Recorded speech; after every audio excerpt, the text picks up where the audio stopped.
Hola, ¿qué tal? Muy buenas noches a todas y a todas las personas que nos acompañan. Hola, ¿qué tal? Muy buenas noches a todas. Un poquito de retraso, tuvimos unos problemas técnicos, pero nos encanta la idea de que nos acompañen el día de hoy, que tenemos a un expositor de lujo para platicarnos de la evolución del sexo. Voy a leer la semblanza de Óscar Chávez Lanz, quien tengo el honor de conocer desde hace muchísimos años, ¿verdad, Óscar? Ya, Muchísimos. ya estamos canositos los dos. Teníamos el pelo de otro color. Sí, éramos jóvenes, exactamente. Fui, Bueno, fui maestro de tu hermano. fui exactamente biólogo, compañero de mi hermano y de mi cuñada también. Bueno, les voy a leer la semblanza de Óscar Chávez Lanz, que él se presenta de esta manera. En la primaria supe que los hombres por competir mienten todo el tiempo, en particular sobre hazañas deportivas y sexuales. No solo mis compañeritos en los patios y pasillos, sino en las clases. Así aprendí a dudar y también decidí que de grande yo iba a saberlo todo. Y el camino para la biología o la filosofía de biología me llevaría a esa meta. Lo hice en la UNAM. Ahí di clases de genética y de evolución por 3 décadas. Cuando por accidente tomé un curso de sexualidad humana en IMESEX y descubrí mi enorme ignorancia respecto al tema. En consecuencia, tomé todos los cursos posibles, empecé a impartir y coordinar algunos y luego participé en el radio o la televisión o la programas. Por 30 años conduje el taller de sexualidad en el Museo del Chopo, Sex Shop. Con otros sexólogos y sexólogas fundamos el Grupo Interdisciplinario de Sexología GIS, Asociación Civil, y para unir al gremio sexológico promovimos la formación de organizaciones nacionales amplias dedicadas a la defensa de los derechos sexuales, como FEMES, la Federación Mexicana de Educación Sexual y Sexología, y Demisex, Democracia y Sexualidad. Participé en el comité científico de los primeros 9 congresos nacionales de educación sexual y sexología organizados por la FEMES y sigo en la comisión científica. Vivo entre árboles con 2 hijos dedicados a hacer música y a viajar. Diario llegan ardillas a comer algo en la azotehuela y muy cerca rondan las águilas que las acechan. Especial los antros, comercios y calles citadinas. Viviría muy bien en la selva, escuchando la naturaleza y lejos de la gente. Pues este es Óscar, al cual agradecemos muchísimo que haya aceptado nuestra invitación a participar en el proyecto Educaréis. Adelante, Óscar, por favor. Pues muchas gracias, María Aurora.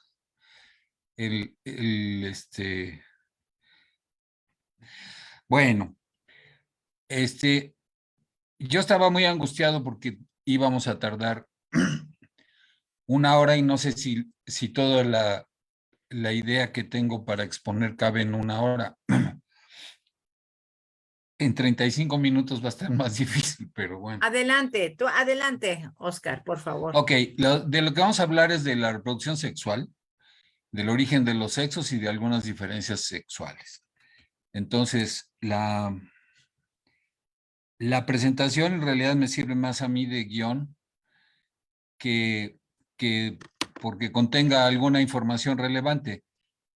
Si a alguien le interesa un punto en particular, ahí está mi correo para que podamos después establecer alguna comunicación y entonces ahí ya les mando el comentario o la aclaración o lo que sea, o a través de GES y de María Aurora. Entonces, bueno, yo me llamo Oscar Chávez Lanz, ya dijo María Aurora, estoy en una organización que se llama GIS y ese es mi correo. Y digamos, la idea central que quisiera que quede como prefacio de toda la presentación es que hemos cambiado, hemos evolucionado, y cuando digo hemos, me refiero a los ácidos nucleicos y a una historia larguísima, no a que la humanidad ha cambiado, sino a que todo el planeta ha cambiado. El planeta que se originó, lo que sabemos hoy con los sondas espaciales es que hay algunas cuestiones que tienen que ver con el Big Bang y cosas por el estilo que tal vez se tengan que revisar. Pero en este segmento de la historia larguísima, no hay tantas complicaciones por datos nuevos. O sea, el planeta tiene como 4.500 millones de años. Hace como 4.000 millones de años empezó a haber reproducción, que es pues realmente el origen de la vida en el planeta. Hay células ya hace como 3.000 millones de años, bacterias hace 2.500 millones de años, empieza a haber fotosíntesis hace 2.500 millones de años y se empieza a contaminar la atmósfera con oxígeno. El oxígeno en realidad es una sustancia muy tóxica, se combina con todo, cualquier metal, todo se oxidó en el planeta a partir de este desperdicio que estaban sacando las algas verdeazules y otros organismos fotosintéticos después, porque el oxígeno dentro de una célula es muy malo, rompe todo, oxida todo. Y hasta que aprendió la vida en este planeta a manejar el oxígeno, es que ocurrió la vida como la conocemos ahora. Pero antes de esta invasión del oxígeno, ocurrieron cosas que son interesantes y hoy pues somos metazoarios, estamos en el último cachito de esta escala que les estoy presentando. Estoy consciente y es muy claro que es muy difícil pensar en miles de millones de años. Entonces hay una propuesta de un escritor de ciencia ficción, pero es un científico, Carl Sagan, en un librito, Los dragones del Edén, propone que para comprender la evolución del planeta, desde nuestra galaxia, desde el Big Bang, que es lo que sí se está cuestionando ahorita con las ondas, pero para comprenderla, lo que hizo fue hacer una equivalencia. Si esa historia enorme que no cabe en nuestras cabezas hubiera ocurrido en un solo año, entonces es mucho más accesible para nuestra comprensión. Entonces, si convertimos toda la historia del universo a un año, entonces más o menos al final de enero aparece esta galaxia en donde vivimos. La vida empieza en este planeta más o menos en septiembre, a finales de septiembre, octubre. Si tomamos solo el final de noviembre, ahí es donde está centrada esta plática, porque es el origen de los sexos. No de la reproducción sexual, sino del hecho de que haya dos sexos en la naturaleza.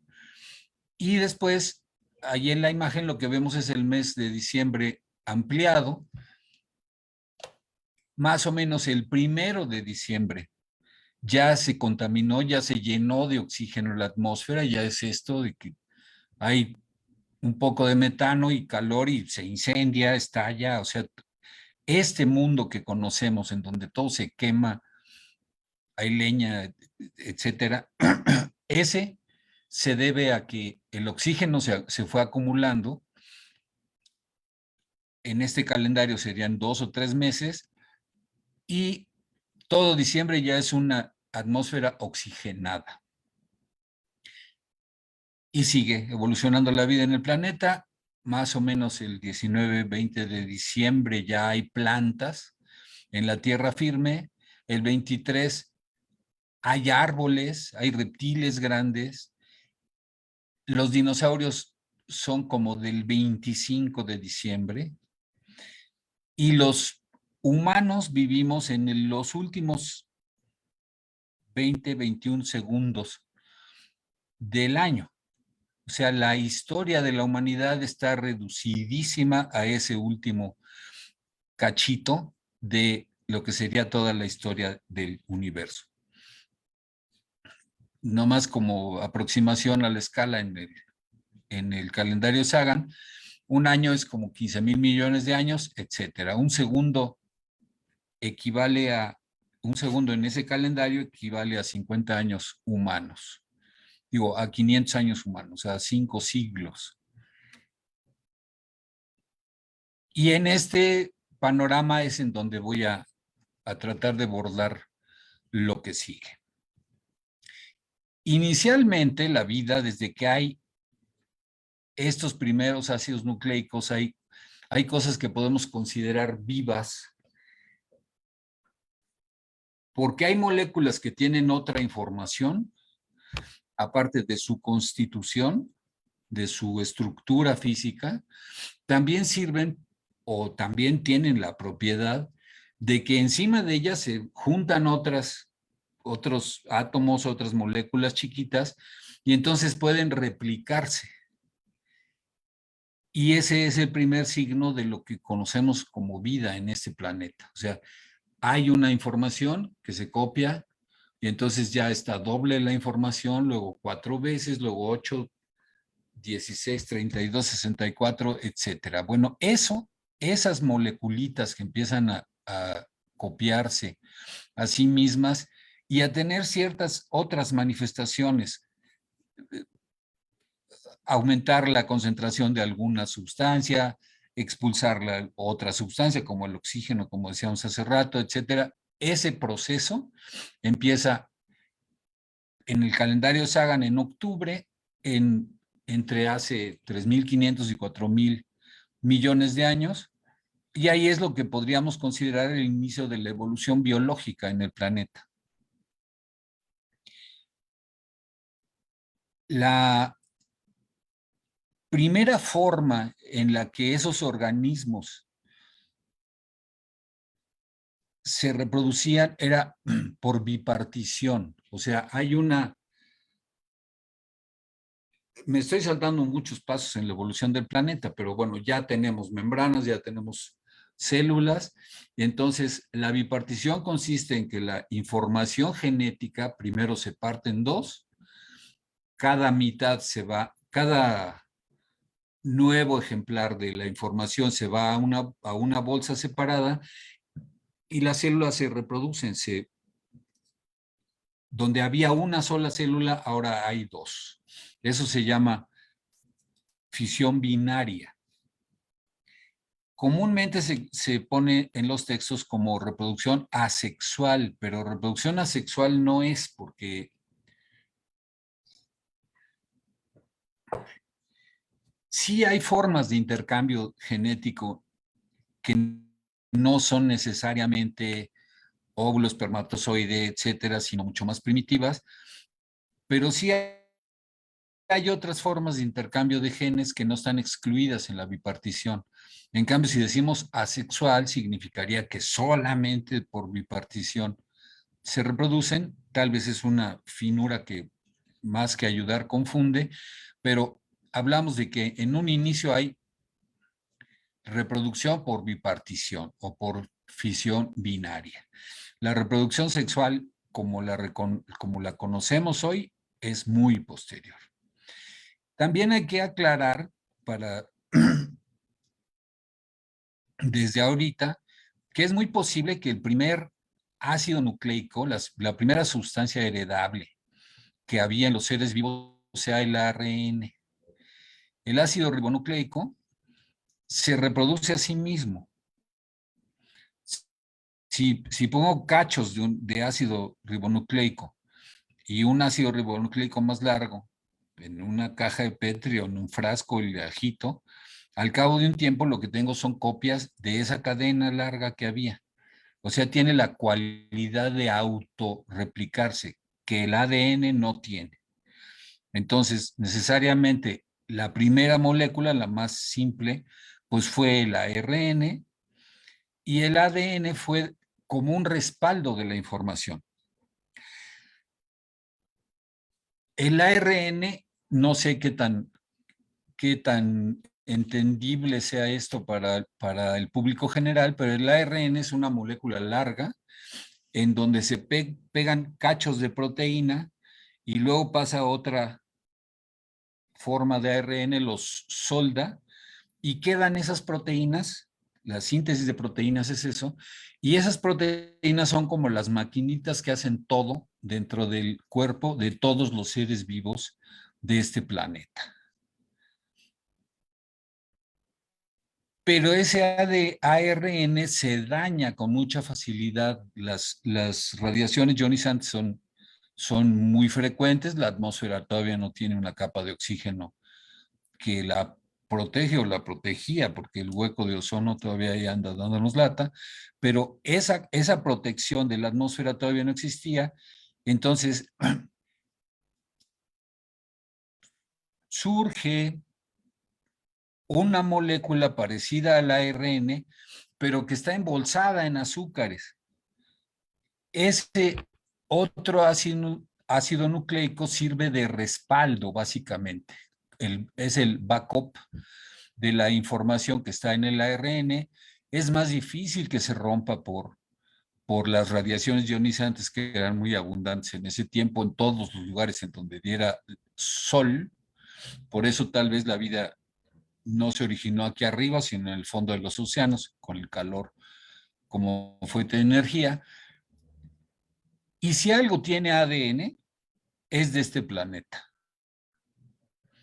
O sea, no quiero contradecir al científico Jaime Maussan, pero si sus muñequitos esos tenían ADN, es que son de este planeta, no son externos, porque esa es una molécula que se originó aquí. A partir del ARN es como un reservorio de información, pero tiene una cola enorme, porque de ese reservorio de información va a originarse la reproducción sexual. Imaginemos una situación muy antigua. Tenemos unas bolsas coacervados, unas membranas con forma de bolsa, de saco. Dentro hay ácidos nucleicos y esos ácidos nucleicos son los que le permiten a ese organismo desarrollarse en un cierto lugar, porque sirven para digerir las cosas que están en ese sitio, para sacar el oxígeno, para respirar, para crecer, para acumular material hasta que sea suficiente para reproducirse, etcétera.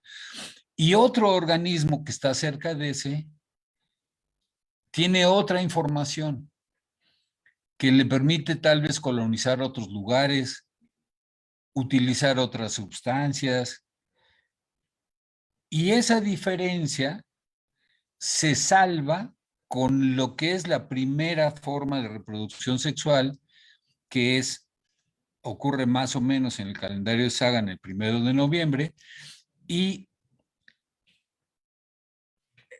yo no creo que el canibalismo, hay un violentismo a la hora de hablar de la historia del mundo que a mí me disgusta mucho, pero sí, dos células se encuentran y una se come a la otra. O sea, eso es algo que ocurre. Pues eso no es que el planeta sea un ámbito ahí lleno de sangre, bombas y granadas, pero sí es un hecho que los materiales que yo necesito para crecer, pues están en el otro organismo, y entonces si estamos cerca, pues uno de los dos se come al otro.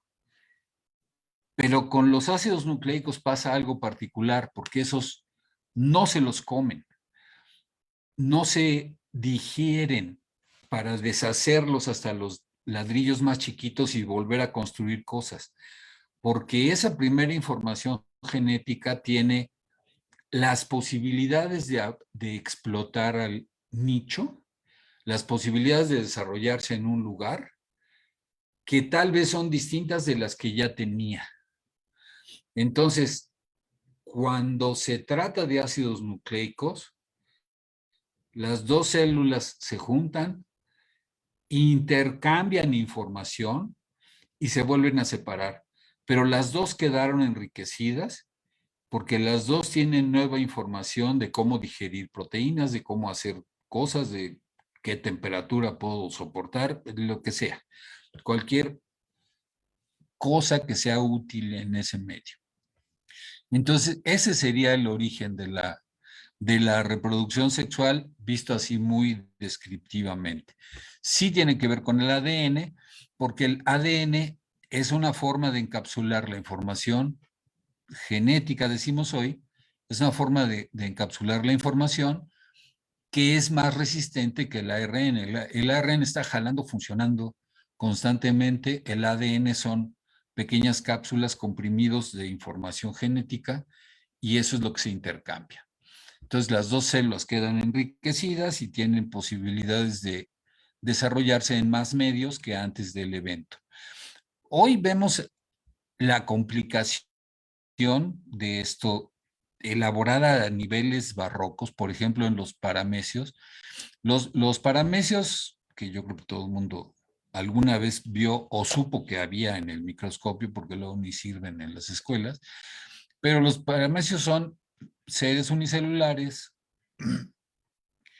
que se reproducen por fisión binaria, o sea, reproducen su información genética primero, la información genética nueva se va a uno de los dos extremos del paramecio, se parten y entonces quedan dos paramecios que luego van a crecer y cuando lleguen a cierto tamaño, que eso es fundamental, van a tener otra vez posibilidades de partirse y seguirse partiendo y partiendo y partiendo con la misma información genética que tenían desde el principio. Pero también hay un evento, y búsquenlo y googleenlo porque es enredadísimo pero fascinante. Hay veces que dos paramecios se juntan y entonces ocurren, es reproducción sexual, intercambian información genética, los dos paramecios son idénticos, ahí no hay ni hembras ni machos ni nada. La información genética de cada uno de ellos se parte en 2 o en 8. Y de esos 8 ejemplares de la información, 4 se los doy al otro y recibo 4 del otro. Y entonces es una forma muy nítida de primera reproducción sexual.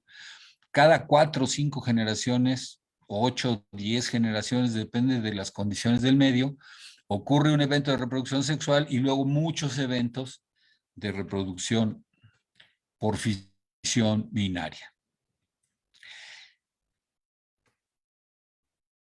Al menos un instante, estos paramecios tuvieron dos informaciones genéticas en vez de una. La reproducción sexual implica que los organismos que normalmente, naturalmente, originalmente son haploides, o sea que solo tienen un juego de genes en su interior, pasan por un estado diploide que en los microorganismos que, como los paramecios o las amibas, etcétera, es fugaz. O sea, solo es ese tiempo que se juntaron y luego se vuelven a repartir la información y vuelven a salir, cada uno solo con un juego de cromosomas o con una sola colección de genes. No hay cromosomas todavía, una sola colección de genes. Entonces, esa alternancia, en el paso del tiempo, se va alterando. Inicialmente, la reproducción es por isogametos. Cada célula completa es como si fuera un gameto, un óvulo, un espermatozoide actual, y solo durante ese momento en el que se juntaron son diploides, pero todas las células son iguales. crecen, crecen más, comen más, y llega un momento en el que tienen cierto tamaño y se reproducen por fisión binaria. Y luego otra vez comen, aumentan de tamaño y otra vez se reproducen por fisión binaria. Y ocasionalmente se juntan. Pero aquí sí, aunque ya el tiempo está casi encima, pero sí quisiera subrayar un proceso que está ocurriendo. Estas células que se han reproducido por fisión binaria tienen dentro algunas reservas de alimento, tienen genes. Si pensamos en las condiciones de la Tierra o en las condiciones en donde están creciendo, ocasionalmente no son buenas las condiciones. Ocasionalmente hay inviernos que son mucho más fríos que otros. O hay momentos en los que hay sequía o falta un recurso. Entonces, hay condiciones naturales que matan a parte de la población, que no permiten que se reproduzca. Y ahí hay un proceso que los elegantes llaman de selección direccional. Porque si tenemos todos los tamaños de células, es más posible que se mueran las más chicas, porque les falta información, porque tienen menos recursos en su citoplasma o protocitoplasma, y es más razonable pensar que las que van sobreviviendo son las células más grandes. Y se encuentran a otra célula grande, intercambian información, se separan, se reproducen por bipartición, etcétera. Pero estamos hablando ya de las células que son lo más grande posibles en ese medio.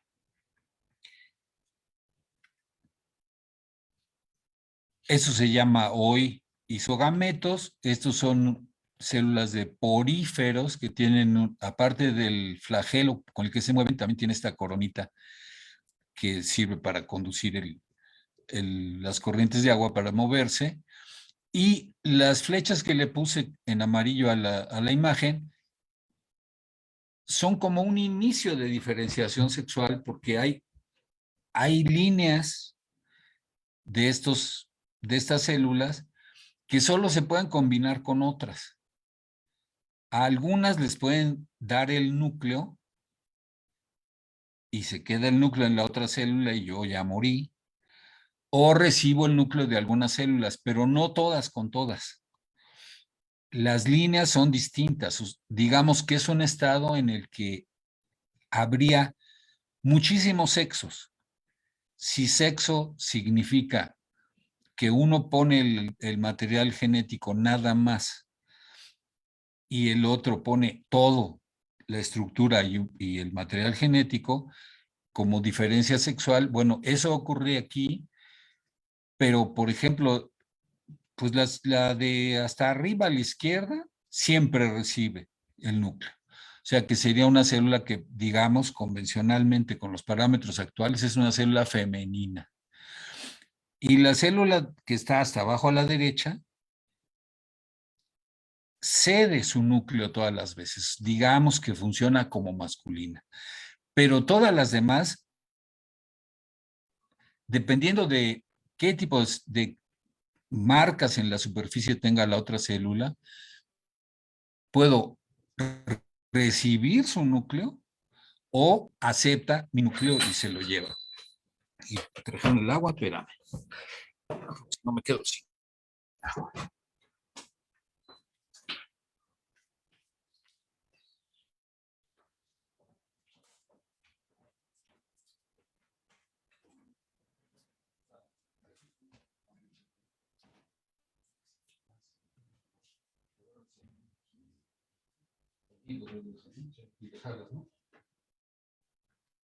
Gracias. Perdón, ya estuvo. No es el origen de los sexos, pero con los parámetros actuales, esa célula de hasta arriba a la izquierda funciona como hembra y las células de abajo hasta la derecha funcionan como macho. Pero todavía no se han originado los dos sexos actuales. En todo caso, hay miles de sexos en cada población. La anisogamia, o sea, el hecho de que haya gametos grandes y gametos chicos, es algo que ocurre y que tiene una lógica muy nítida. Volvamos al proceso de fisión binaria. Si la célula se está reproduciendo cuando llega hasta cierto tamaño en la fisión binaria, ya comió, ya tiene suficiente energía, se parten sus ácidos nucleicos y se divide en dos y hay dos células que son iguales entre ellas, iguales que su mamá, su progenitora. Bueno, todas son del mismo tamaño en un principio.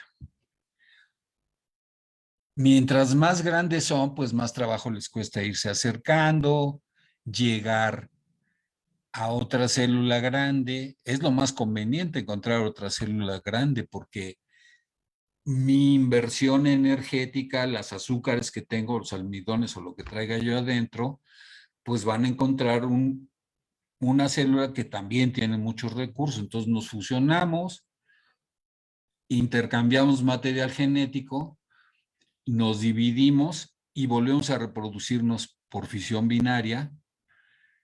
Pero ¿qué tal si hay un error? Y en vez de que la célula se empiece a partir cuando llega a cierto tamaño, por un accidente, por una mutación, se destapa, como el cáncer, que es que las células se reproducen y se reproducen y se reproducen sin ningún control. Bueno, algo así es lo que está en el origen del sexo macho, porque si una célula, en vez de crecer, crecer y hasta entonces reproducirse, empieza a partir su material genético y hace un montón de células chiquitas que se muevan, pues ya la hizo en términos evolutivos, porque viaja tan rápido que se va a ir a encontrar una célula grandota en donde puede depositar su material hereditario y entonces esa condición equivocada de partirse antes se hereda y se vuelve a heredar y se vuelve a heredar. Y eso se llama anisogamia y es el origen de los espermatozoides, de los gametos chicos, porque no todos los gametos chicos son espermatozoides, pero el de los gametos chicos. Entonces, este evento, en donde las células normales, digamos, las células razonables que tienen información genética suficiente y material de reserva y pueden afrontar inviernos difíciles y sequías, etcétera, esa célula grandota puede ser encontrada muy fácilmente por una célula chiquita cuya información genética se clava ahí y ya con eso garantizó la sobrevivencia. ¿Cuál es el costo? Pues que se mueren muchas de esas células chiquitas, pues sí, pero no importa, porque la información genética con que 3 o 4 la hagan, pues no importa que se hayan muerto todas las demás, ya con eso la información pasa a la siguiente generación. Según Steve Gould, que es posiblemente, no sé, uno de los biólogos más importantes del siglo pasado, murió en 2002. Según él, al menos 7 veces ha ocurrido esa diferenciación entre células grandes y células chicas. O sea, el origen del sexo macho, a partir de células grandes completas, que es una forma de parasitismo, finalmente, es una forma en la que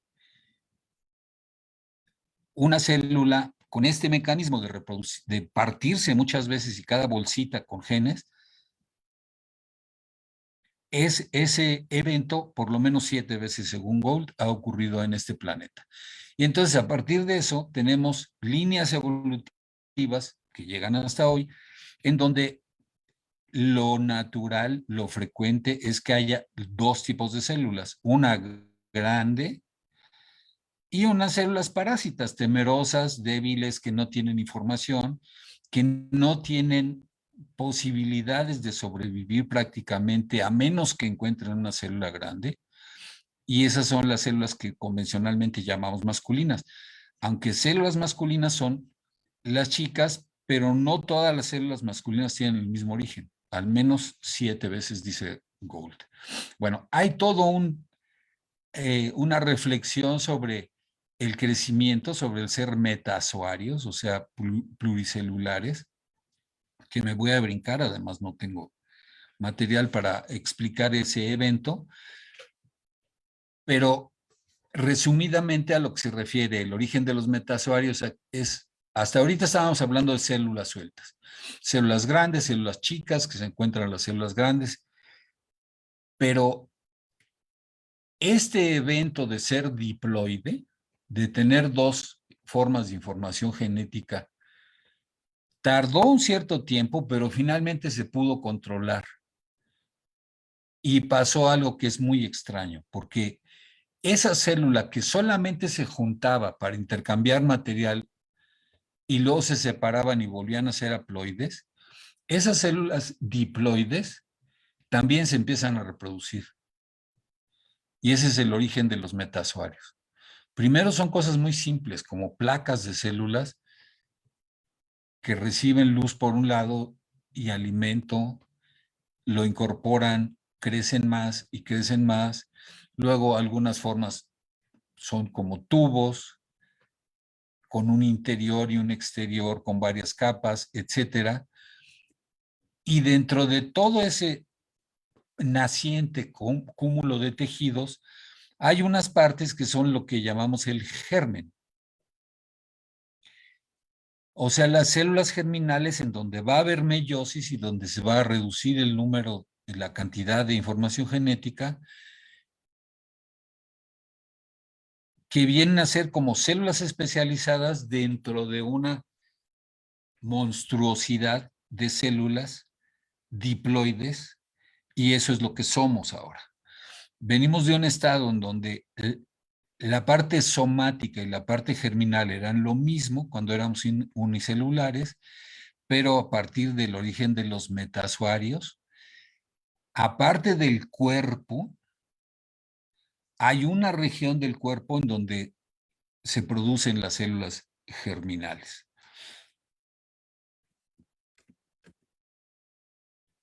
Y la parte diploide del ciclo de vida, en las cosas que vemos, árboles, plantas, vacas, personas, etcétera, la fase diploide, la fase que tiene dos informaciones genéticas, es lo más notable.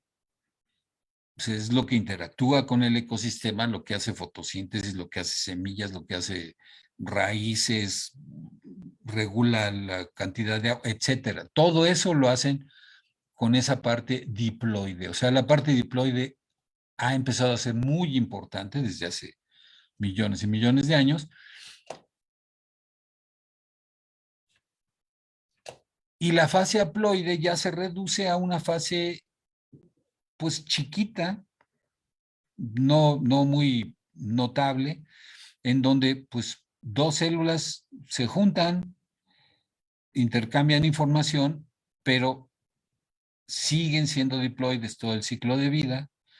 Luego hacen meiosis, que es dividir la información genética en dos, y luego se vuelven a juntar luego, y lo que vemos son árboles, vacas, etcétera. Eso es lo que interactúa con el ecosistema. Bueno, esa me la brinco. Me gustó lo que hizo el chavo en su blog. Hay algo que es una analogía. Yo creo que me voy a dejar varias cosas en el morral, pero cuando me indiquen, dejo de echarme el rollo. Faltan dos conceptos, el origen de los penes y el origen de la fecundación interna. Adelante, Oscar, por favor. Es muy interesante. Adelante. Gracias. Así como hay una diferencia en tamaño entre los óvulos y los espermatozoides, por ejemplo, en los humanos y otros mamíferos cercanos, con lo que se hace un óvulo, se pueden hacer 80,000 espermatozoides. Más o menos esa es la diferencia en tamaño. Hay algunos mamíferos, los monotremas, el equidna, que es una cosa pariente del ornitorrinco, es como un topo ahí muy raro, tiene unos óvulos gigantes.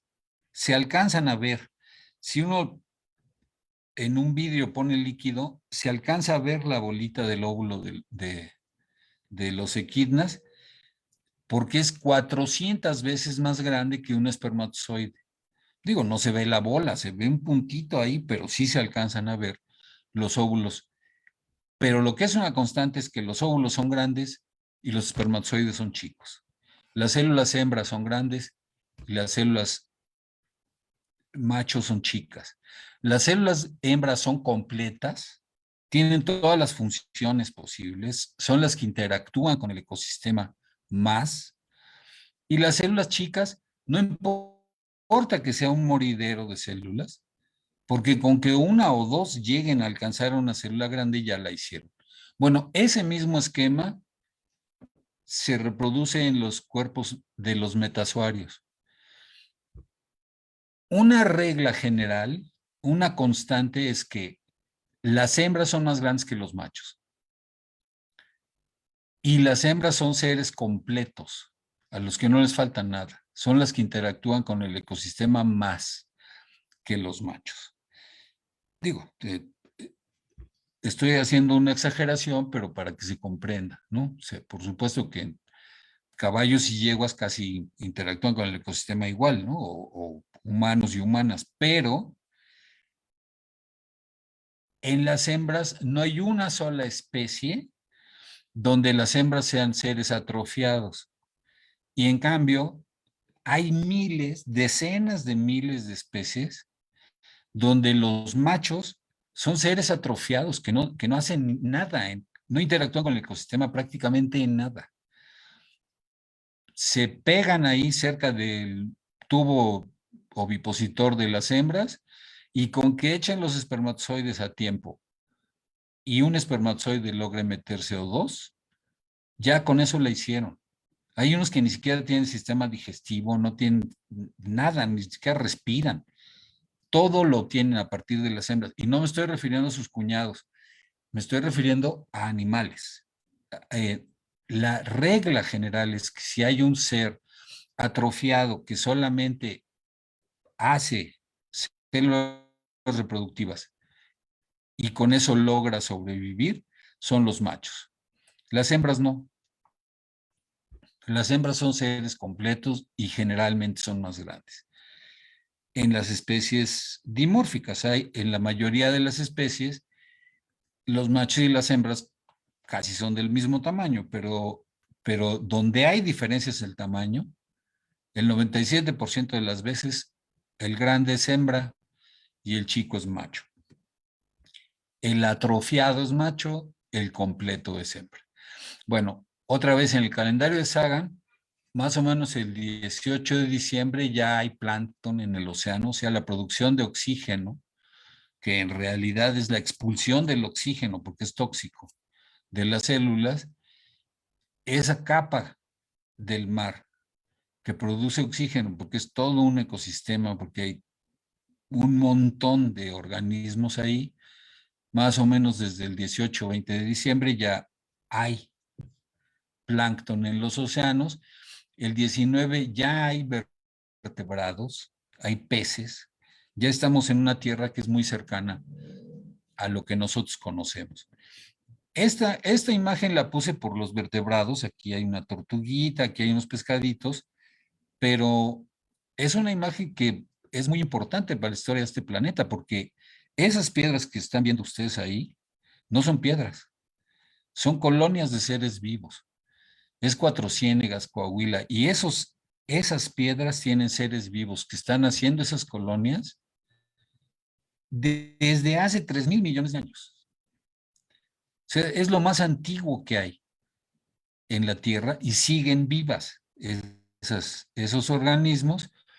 Y si las agarpa no seca las cuencas hídricas estas, que parece que es lo que va a hacer ahora, se va a usar el agua para otros fines, porque estamos entrando en una época de sequía mundial, entonces vamos a echar a perder estos que son relictos de hace 3,000 millones de años. Son las primeras formas de vida en la Tierra, por supuesto que solo eran las piedras y no había tortuguitas ni pescaditos. Un tema en la evolución de la sexualidad es la fecundación interna. Es un tema importantísimo. Y les voy a hacer un cuento breve. En la fecundación externa, que es la más primitiva y la más generalizada hoy todavía, las hembras y los machos ni se conocen nunca, no se ven. En un río, más frecuentemente en el mar, pero en un arroyo, en un charco, viven hembras y machos, pero ni siquiera se ven, no hay atracción entre unos y otros, no existe la atracción ni tendría por qué haberla. Y el esquema típico de la fecundación externa es, pasan las hembras, dependiendo de la época del año o de la concentración de alguna sustancia, echan los óvulos y luego pasan los machos y echan los espermatozoides y la fecundación se hace ahí afuera, sin conocerse. O al revés, primero pasan los machos, dejan los espermatozoides y luego pasan las hembras y donde hay charcos de espermatozoides ahí tiran, eyaculan los óvulos. Y ese es el ejemplo que está en los dibujos. Aquí hay unos machos que pasan, los espermatozoides se quedan en el piso del charco, luego pasan las hembras, tal vez sustancias que salen de los espermatozoides las hacen eyacular los óvulos, se juntan allá afuera y ya se fue su papá y su mamá, o sea, ya no hay ni siquiera esa posibilidad de esos conceptos. Allí afuera se hacen los cigotos, ahí afuera nacen los peces en un solo montón. Si vieron la película de Nemo, entenderán el dramatismo ahí enorme de el montón de pescaditos nuevos ahí, llega el tiburón y se los come, porque quedaron muy juntos, entonces están sujetos a una gran depredación. Algún depredador ve lo que está ocurriendo y entonces pues llega y se come a todos o casi todos los que están allá afuera. Entonces es una condición muy triste, pero las crías no tienen quien las defienda, pero son muchísimas. Entonces algunas sobreviven y sigue el asunto. Eso es fecundación externa. Una gran depredación, pero una gran ventaja también, porque si se dan cuenta del proceso, en la fecundación externa se juntaron óvulos y espermatozoides de todas las hembras y de todos los machos de la población. O sea, todos dejaron ahí, se revolvieron todos los espermatozoides. Entonces, las combinaciones genéticas que se logran son muchísimas. La diversidad es enorme en la fecundación externa, aunque la depredación también. La fecundación interna ocurre también como un accidente, así como ocurrían los espermatozoides por accidente. ¿Qué pasa si una hembra, al percibir las sustancias que salen de los espermatozoides, en vez de eyacular óvulos sobre el charco de espermatozoides, tiene una complicación en el ovipositor y en vez de que jale para acá, chupa? Pues ya cambió completamente el panorama, porque esa hembra se llevó los espermatozoides, las otras siguieron haciendo lo mismo y sigue la fecundación externa siendo importante, pero esta hembra que se llevó espermatozoides dentro, va a fertilizar sus huevos con esos espermatozoides dentro de su cuerpo y eso da una ventaja enorme en relación a la depredación, porque la hembra va viajando a la hora que va comiendo mordisquea algo, visita una esquina, y ahí es donde va poniendo los huevos. O a lo mejor a los pececitos ya completos. A lo mejor es vivípara. Pero la depredación se baja muchísimo. Por supuesto que hay depredadores que ven lo que está pasando y empiezan a seguir a la hembra y se van comiendo a los más que pueden. Pero ya no están todos juntos. Entonces, una primera ventaja de la fecundación interna es que hay mucho menor depredación y por eso la fecundación interna prolifera por todo el mundo. Todo el planeta se llena de seres que tienen fecundación interna. En esta diapositiva está como un resumen de lo que acabo de decir, no lo voy a leer, me cae un poco gordo, pero con la fecundación externa tengo que tirar los espermatozoides en un medio acuático y también los óvulos. Hay una restricción enorme para cómo me reproduzco. Pero cuando hay fecundación interna, la hembra se puede salir del agua, buscar un lugar seco en donde ya no hay depredadores porque están en el agua, porque ahí es donde está la vida. Entonces busca un lugar, pone los huevos afuera y eso es un momento clave en la historia de este planeta porque entonces salir y poner los huevos allá es el primer paso para colonizar la tierra firme. Salir del agua tiene que ver con este evento. Los que logran salir del agua son los que tienen fecundación interna. Luego hay formas muy sofisticadas de fecundación externa que sobreviven afuera, pero digamos, básicamente, vivir fuera del agua requiere de fecundación interna. Pero afuera del agua viven otros, viven depredadores, viven... Hijo, esto ya no cambia. Ya me estoy desesperando. Clic, clic, clic, ya. Al salir del agua, lo que se van a encontrar esos primeros bichos que salieron del agua es que afuera, pues ya hay unos que se los pueden comer. Estamos hablando de la historia como desde la perspectiva de los vertebrados, pero afuera ya hay insectos, afuera ya hay otros bichos que me pueden comer, pueden depredar a los que van saliendo. Entonces hay que empezar a hacer nidos, hay que empezar a ver cómo escondo los huevos, pero una característica que es indispensable para poder colonizar la Tierra, aunque suene un poco fuerte, los vertebrados colonizaron la tierra firme por sus huevos, porque tienen huevos que son impermeables y que se pueden poner afuera. No tengo que salir y buscar un charquito y luego, si se seca el charco, ya me amolé.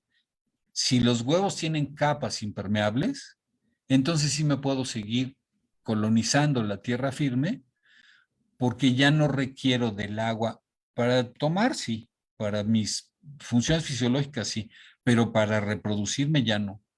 Entonces, al independizarme del agua, ya puedo entrar en el camino de la colonización verdadera de la Tierra, y ahí es donde entra el último tema del que voy a hablar, que es a quién nos encontramos afuera. Más o menos el 24 de diciembre ya hay dinosaurios, hay otros reptiles que ya llegaron, ya colonizaron y siguen saliendo cosas del agua que se van adaptando hacia otras especies, otros animales que se van adaptando a la tierra firme, pero ya se encuentran en un lugar en donde hay reptiles que se comen unos a otros y que se comen también a las cosas que están en el agua. No sé si alcanzan a ver, y si fuera interactivo y no por internet, pues sería a base de preguntas, pero no sé si alguien sabe cómo se llama este animal. Es una serpiente, es una víbora venenosa. Esta es su boca, se tragan cosas enormes. Este hoyito, no sé si se ve mi cursor, pero este hoyito es su orificio nasal. Este es su ojo.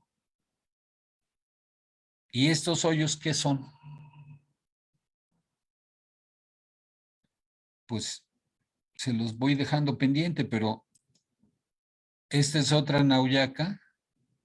La otra también es una nauyaca. Es una nauyaca de India o de Pakistán o no sé dónde. Aquí está el orificio nasal, acá está el ojo y acá está este otro hoyo. Ahí está otra vez, por aquí respira, por acá ve, por acá come, y este otro hoyo, ¿qué rayos es? Nauyaca en náhuatl, Yacatl es nariz. El cerro del Tepeyacatl es Tepe, cerro, Yacatl, nariz, o sea, es el último cerro de la serranía de Guadalupe, es la nariz de la serranía de Guadalupe, donde habitaba la Tonantzin, que después fue asimilada con la Virgen de Guadalupe. Bueno, Nahui es 4 y Yacatl es nariz o orificio nasal o narina o algo así. Las equivalencias no tienen que ser tan rigurosas, pero Nauyaca significa que tiene 4 narices. Y también en español les dicen 4 narices a cascabeles, nauyacas, a un montón de víboras, porque tienen estos orificios. Bueno, ¿qué rayos son esos orificios? Por aquí respira, por acá ve. Estos huecos son para percibir el infrarrojo. Una nauyaca o una víbora de cascabel no necesita que haya luz para verte. Aunque esté 100% oscuro, no haya un solo fotón, te va a percibir, porque estos al fondo tienen una membrana que lo que percibe es el calor. Son receptores de infrarrojo. ¿Y eso qué tiene que ver con la sexualidad? Pues sí, algo, porque si estoy en un medio en el que algunos bichos me pueden ver aunque no haya luz y yo no los puedo ver, y yo soy un animal que produce calor, las aves y los mamíferos somos homeotermos, producimos nuestro propio calor. Los reptiles varían, cambian su temperatura de acuerdo con la temperatura externa, pero los reptiles y las aves, digo, los mamíferos y las aves, producimos calor, somos unos focos de calor. Entonces nos va a encontrar la víbora. Si somos un ratoncito, pues nos va a encontrar y nos va a comer. Habitualmente la actividad sexual, y por suerte, bendito sea Dios, hace que uno se distraiga un poco, hace que uno pierda la atención un poco en el entorno. Si estoy distraído y además produciendo calor, porque estoy en la actividad sexual para la fecundación interna, porque ya quedamos en que era un requisito inicial para salir del agua, entonces la nauyaca sí me siente, sí me percibe y me come. ¿Qué puedo hacer para sobrevivir a los reptiles? Pues 2 cosas. Una es, si logro desplazarme de un modo que el reptil no pueda, sobrevivo. Y entonces los reptiles que tienen alas, pues ya la hicieron, porque ahí va la pobre nauyaca subiendo el árbol, llega a la rama y a la hora que va a agarrar al pájaro, el pájaro simplemente se suelta y vuela y ya. Y se libró de la depredación. Los mamíferos no vuelan, bueno, hay unos que sí vuelan, pero inicialmente los mamíferos no eran mamíferos voladores. ¿Cuál es el escape? Pues tener actividad sexual rápido, para no distraerme tanto rato. ¿Cómo le hago para tener esa actividad sexual rápida? Hay una respuesta que tiene que ver con la morfología de los seres humanos. Ahorita regreso al tema. Este es un tiranosaurio. Bueno, no es un tiranosaurio, es un pariente de los tiranosaurios. Es un esqueleto muy completo y encontraron que tiene zonas que son receptoras del calor, igual que las nauyacas o que las víboras de cascabel hoy. Es muy posible que también los tiranosaurios vieran de noche. En la película de Jurassic Park, al tiranosaurio aparente, bueno, lo que dice en la película es que lo que percibe es el movimiento y que entonces si te quedas quieto no te va a ver. Bueno, pues es un recurso de la película, pero no tiene nada que ver con la realidad. El tiranosaurio te va a ver aunque no haya luz, te va a percibir, no necesita que haya luz para verte. O sea, puede adentro de una cueva, en el fondo de una cueva, el tiranosaurio sí te ve y tú no lo puedes ver. Entonces, esta cuestión de la percepción de infrarrojo es muy importante para la depredación, para encontrar a las piezas. ¿Cómo le hago para tener una relación sexual rápida? ¿Se han visto a los periquitos australianos en las casas donde hay muchos?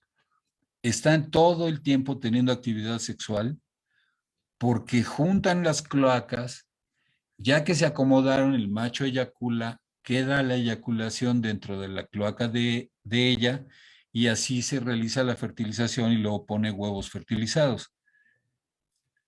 Pero son dos orificios los que se tienen que juntar. Y sin duda hay placer por juntar esos dos edificios, esos dos orificios, sin duda. Esos freudismos de que nomás los seres humanos tienen placer sexual es una ridiculez completa. No tiene ni idea del placer sexual femenino, San Sigmund Freud.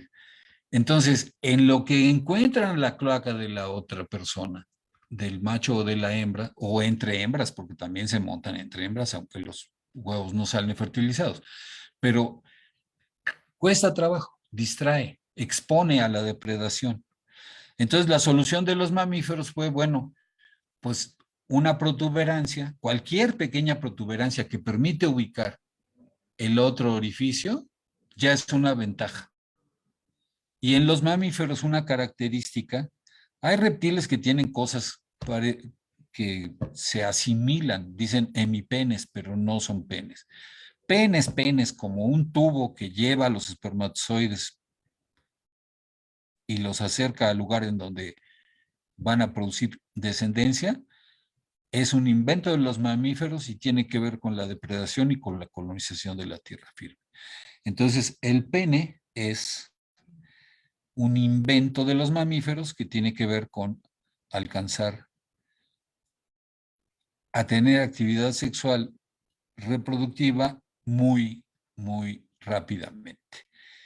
Y pues, según yo, llevo una hora hablando y efectivamente lo pude comprimir lo suficiente, ni yo me la creo, pero bueno, hay primates, más o menos al final de diciembre ya hay seres parecidos a los humanos, Homo erectus. Yo creo que seguimos siendo Homo erectus, seguimos siendo variedades de Homo erectus.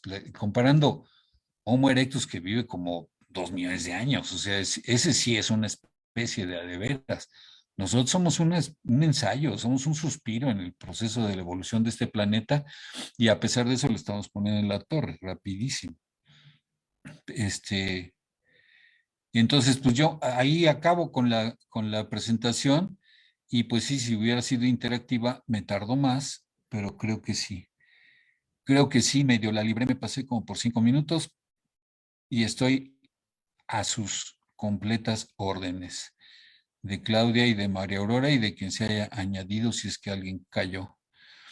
Voy a dejar de compartir, pero si hay preguntas que tengan que ver con la presentación, la vuelvo a poner. Claro.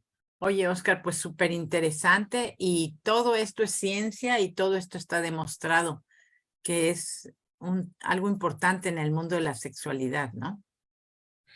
Sí, tiene que ver con la educación integral de la sexualidad, porque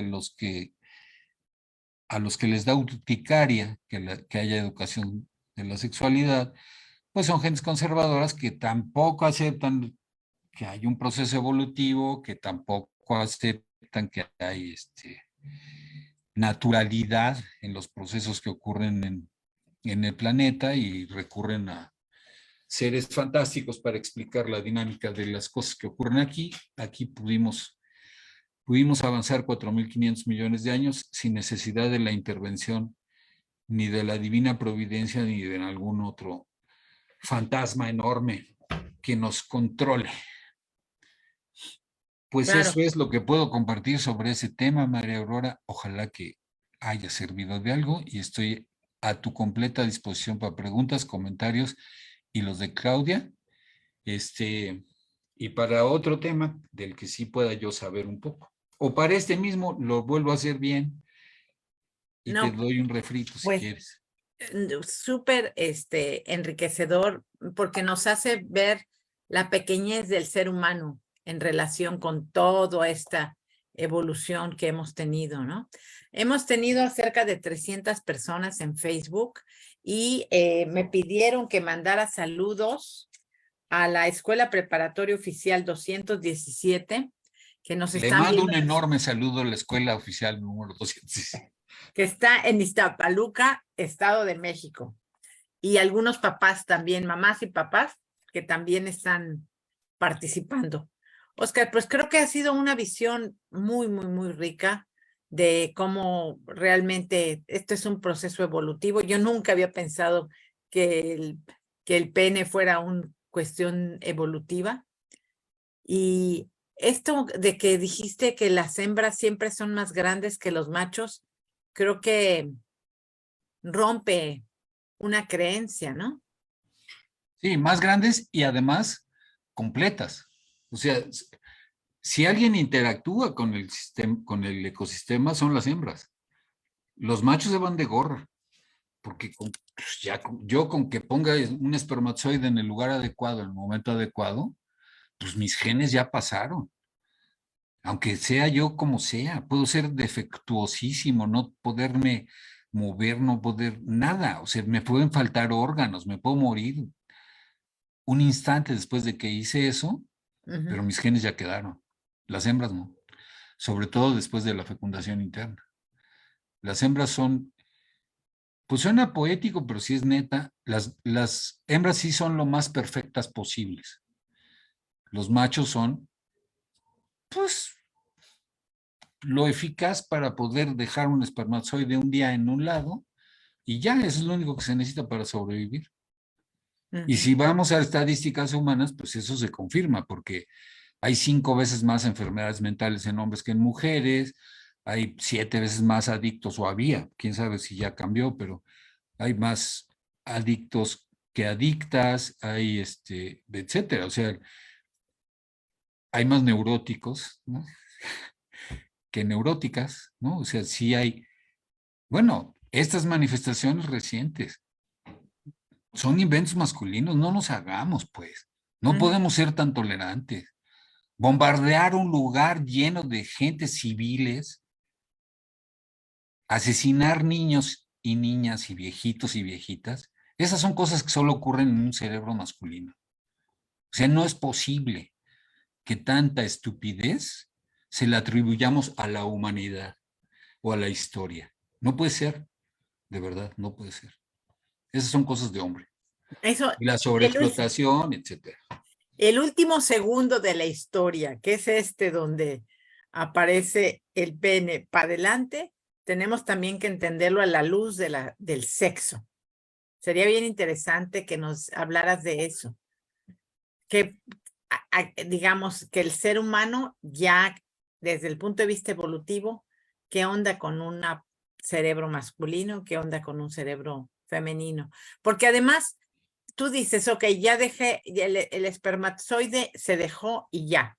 Sí, pero en el caso del femenino o las mujeres o las hembras, ahí empieza todo un proceso. Yo ahora soy abuela y veo todo el proceso de crianza, es todo un proceso que te involucra enormemente, ¿no? Sí, por eso los cuentos del príncipe azul acaban cuando entrega el espermatozoide. porque ahí empieza el cuento de la princesa azul, en el que ya el otro güey no participa en nada. Ujú, Y no es de humanos, ¿eh? Eso es ujú, en general en los mamíferos. Los osos no conocen a sus crías. O sea, la dejadez del ujú, sexo masculino respecto a ujú, la crianza es pavorosa. No, que la familia está sustentada porque es necesario que haya machos y hembras. No es cierto, hombre. No es cierto. Eso nunca es cierto. Nunca ha sido cierto en la historia. ujú, Las mujeres la han librado y gracias a que hay mujeres hay humanidad. Porque ujú, los hombres han sido atroces. ujú, ujú, Prefieren irse a la guerra o a robarse algo o a echar desmadre con sus cuates que estar cuidando a las crías. Eso es algo muy extraño, muy moderno. Está bien que haya, pero no es una cosa natural. La crianza no es. Se tiene que aprender.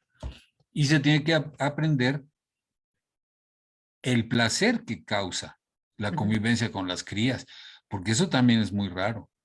ujú, Los hombres no sabemos históricamente nada de lo que se refiere a la crianza. O sea, una vez se quedó mi sobrina, que estaba bebé, tendría año y medio, salió mi hermana y se quedaron sus hijos y yo, y empieza a chillar la niña y se empiezan a angustiar mis sobrinos, ¿no? ¿Y ahora qué hacemos? Pues hay que cargarla, güey, y hay que hacerle algo para que deje de llorar. O sea, es algo que parece trivial, pero ujú, que ni siquiera se le ocurre a un cerebro masculino, ujú, criado en ciertas condiciones, pues, o sea, ujú. no dudo que en otras sí haya facilidad para saber qué hacer, pero sí somos muy indiferentes. Y eso aunado con la crianza en donde a un niño se le castiga cuando juega con muñecas, pues Sí, no ayuda tampoco, ¿verdad? sí, porque además se convierte en un estigma, ¿no? O sea, sí, vamos a cargarla, Ujú, pero no hay que decirle a nadie porque van a decir que somos jotos, ¿no? Porque estamos cargando a una bebé, pues ¿cómo va a ser? Somos hombres, ¿no? ujú, Entonces está bien, la cargamos, pero no le decimos a nadie, para que no se vulnere la masculinidad. ujú, Pues, qué horror, sinceramente, qué horror. ujú, No vayas a ser solidario con alguien porque entonces eres puto. ujú, No te vayas a condoler de alguien. Si están buleando a alguien y ujú. eres hombre, tienes que participar. Pues ¿cómo? ¿No? Es una demostración de masculinidad. O sea, sí es atroz. Y si el otro tiene tres y yo tengo uno, pues le robo. Eso tampoco es generalizado, ¿no? Ujú, ujú. Y ahorita que decías, hablabas de la guerra, yo creo que las mujeres, las hembras, se invierte tanto en la crianza que, por ejemplo, el matar, como tú dices ahorita, matar a una criatura o matar a una cría, pues es algo indeseable, ¿no?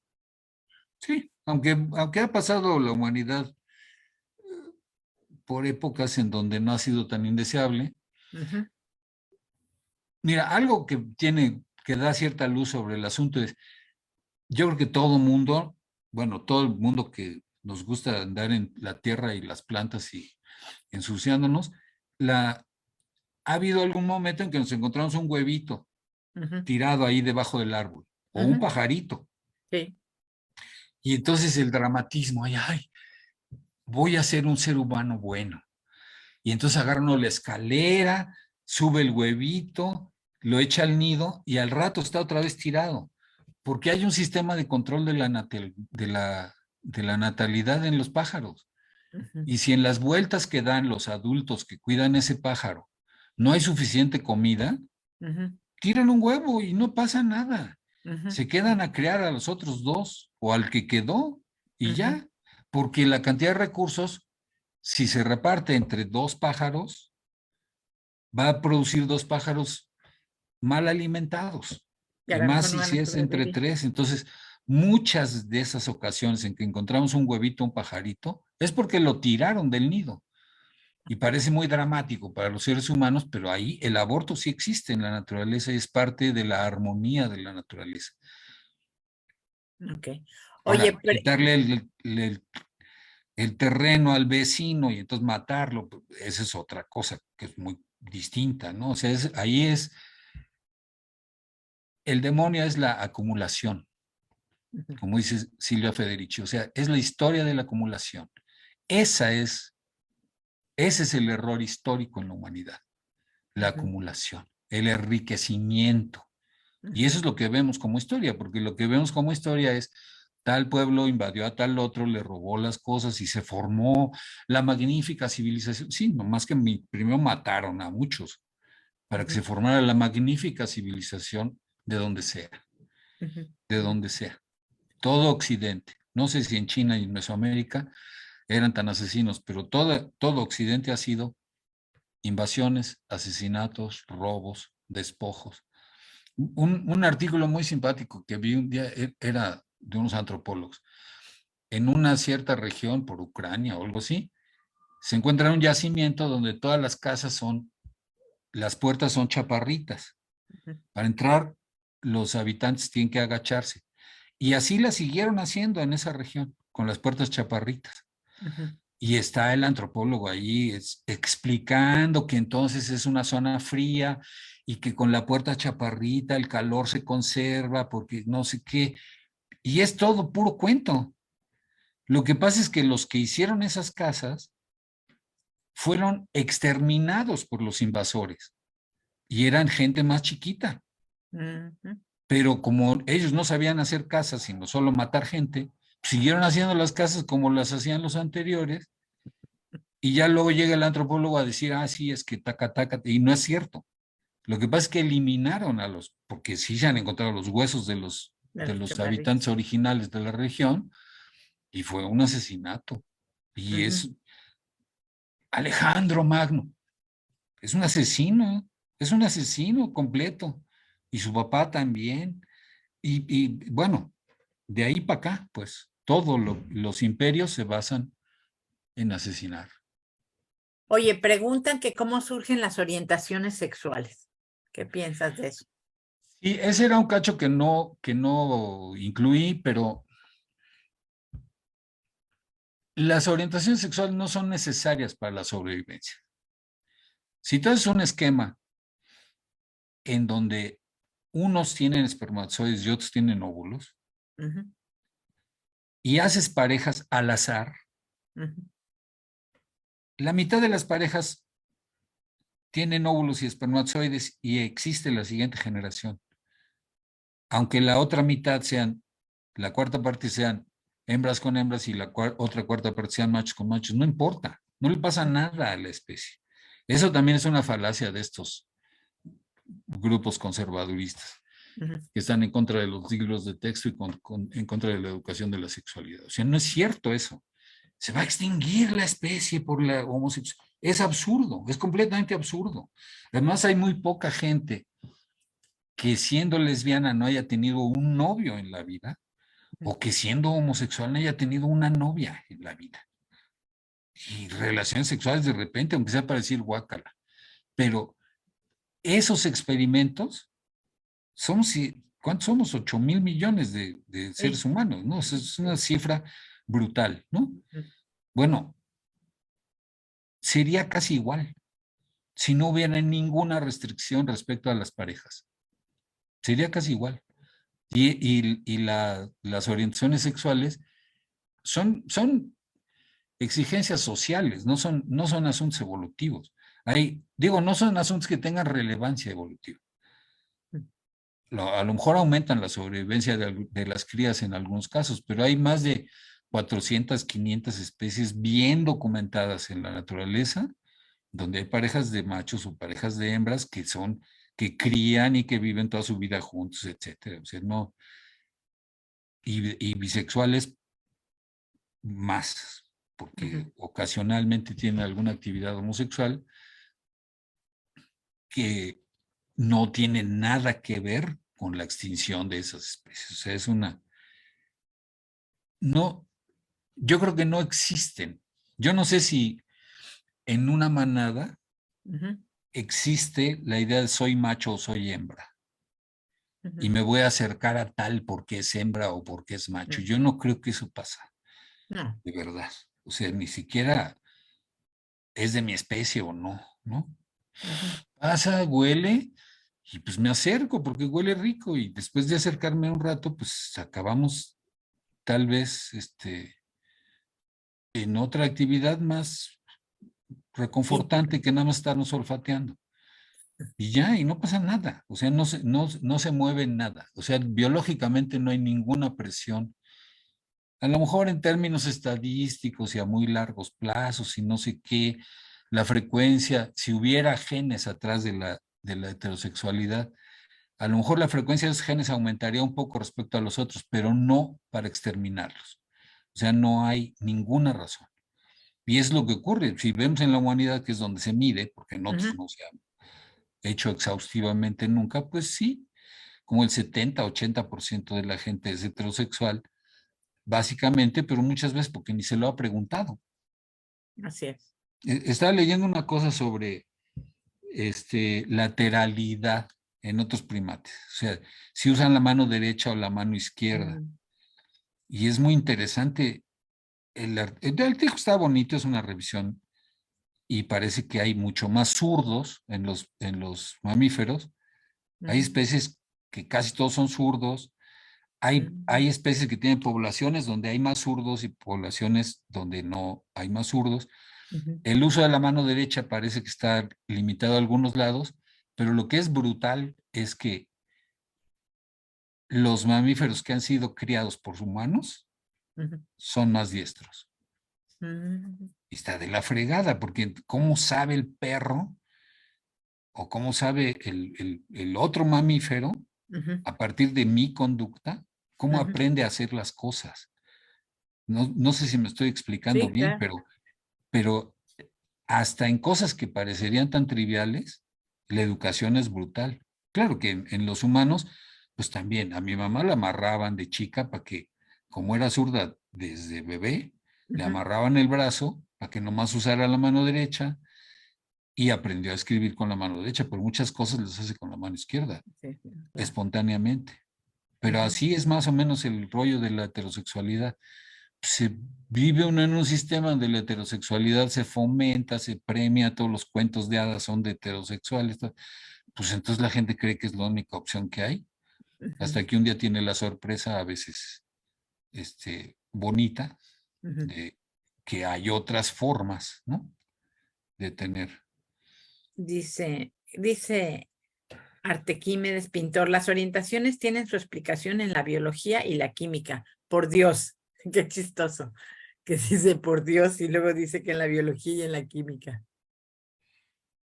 Bueno, pues respetemos la diversidad de opiniones. Yo creo que si hubiera genes detrás, pues sí, podría ser que hubiera una mayor frecuencia de genes heterosexuales, pero no parece haber esos genes. O sea, Ujú. las condiciones de vida yo creo que son más importantes. Claro, Y claro. donde hay datos, me estoy metiendo en camisa de once varas, pero creo que sí hay más mujeres lesbianas que tienen una hermana lesbiana que hombres homosexuales que tienen un hermano homosexual, creo. Ujú. En los datos de que si era heredable la homosexualidad y no sé qué, cuando Clinton, Ujú. Sí.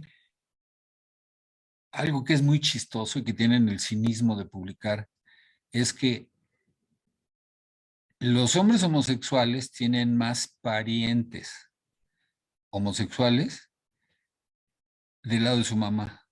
Ujú. Entonces, no, ha de estar en el cromosoma X y no sé qué. Pues no seas idiota, hijo.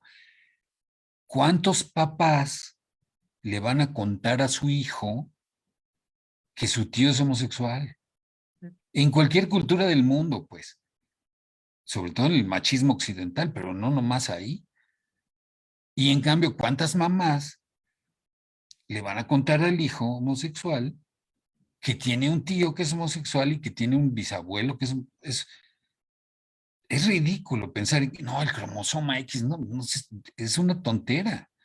No tiene nada que ver con el cromosoma X, pero Clinton necesitaba el dato para poder proteger a las gentes homosexuales y que en vez de estar en el sistema judicial, estuvieran en el sistema médico. Clinton, no. Sí, Clinton. Con Clinton fue la iniciativa y empezaron a producir el trabajo de Hammer, que según él la homosexualidad está en el cromosoma no sé qué, en tal lugar, y otro que dijo que no, etcétera. Pero, ¿quieres datos de esos? Se pueden producir datos, aunque estén huecos, pues, pero se pueden producir datos, porque la utilidad finalmente sí se entiende, ¿no? Es lo mismo que el alcoholismo. Para allá, si un señor está borracho y es por su vicio, entonces lo podemos maltratar. Pero si un señor está borracho, pero es porque sus genes y no sé qué, entonces hay que atenderlo en un hospital. Se produce el dato como sea. Y entonces, ¿qué ha ocurrido en la medicina? Pues que muchísimas condiciones estigmatizables, pues se han ido biologizando. Es que se debe a esto y se debe a esto otro para librarlas de la agresión social. Claro. Con más o menos éxito. Síguele. Le voy a leer otra pregunta, pero creo que ya no tenemos tiempo, pero ¿cuál sería el origen de la orientación sexual con la relación de la procreación de vida, ya que actualmente hay estudios para conseguir embarazos para una pareja del mismo sexo? Como que está un poco... No, yo no sé bien qué es el contenido de la pregunta, pero por ese último rengloncito sí podemos decir unas pocas cosas. El que dos mujeres puedan tener una hija que sea hija de las dos, eso está a la vuelta de pocos años, 10, 15 años. O sea, que tú puedas poner un óvulo y tu pareja mujer pueda poner un óvulo y que esos óvulos se fusionen y den una hija, que crezca en tu útero o en el útero de la otra chava, eso es bastante fácil. Bastante fácil. No ha ocurrido en humanos, pero sí hay ensayos ahí. O sea, eso sí puede empezar a ocurrir. O sea, ¿ya se está trabajando en eso? Sí, sí hay datos de esa posibilidad, pero la otra vuelta es la que yo quisiera también señalar, porque hay una cosa que se llaman molas hidatidiformes. Si quieren, googleen H. hidatidiformes. Molas hidatidiformes son tumores que crecen en el útero, dentro del útero, solo en mujeres que han tenido relaciones sexuales con hombres. Entonces era un poco extraño y los hombres son causa de estos tumores y no sé qué. Bueno, sí. Pero cuando se hace el bandeo de cromosomas de la mola, se encuentran una cosa muy extraña. De sus cromosomas X, todos son iguales. Y las molas son hembras. Pero todos sus X son idénticos. Y no son el de la mamá. Entonces nos regresamos 4,000 millones de años porque entonces los espermatozoides ocasionalmente han aprendido a fusionarse.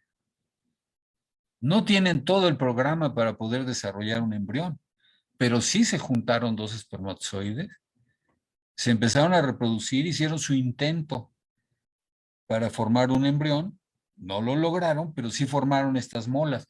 Son tumores que son como racimos de uvas, con muchas bolitas. O sea, no alcanzan a darle la forma de un embrión humano, pero si es un intento de una célula, se junta con la de al lado. Si son X las dos, traen la misma X. Si son XY o son YY, no la levantan. Pero si son hembras, sí. También hasta esos niveles son más resistentes las hembras que los machos. Ya, no, prometo no ser tan colgado. Síguele. Yo puedo quedar hasta las 12 de la noche si quieres. No, hombre, nos vas a tener que dar otro webinar en estos temas que son tan interesantes, tan científicos y meterse a la ciencia realmente, ¿no? Oye, Oscar, pues te agradecemos muchísimo, muchísimo. Este va a quedar grabado y luego lo subimos a YouTube. Y bueno, Oscar Chávez Lanz, también vamos a poner su correo electrónico por ahí en Facebook. Les agradecemos a todos y todas que estén con nosotros. Clau, no sé si podemos poner o ya nos vamos, ¿cómo ves tú? La próxima sesión. Ok, bueno, somos Educaréis, un programa para educación integral en sexualidad para docentes. Hoy tuvimos la plática de origen y evolución del sexo. Y el próximo, estamos teniendo webinars todos los miércoles a las 7 de la noche.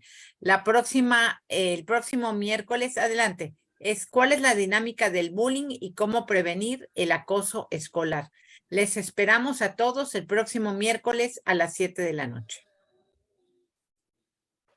Terminamos la grabación. Gracias, María Aurora.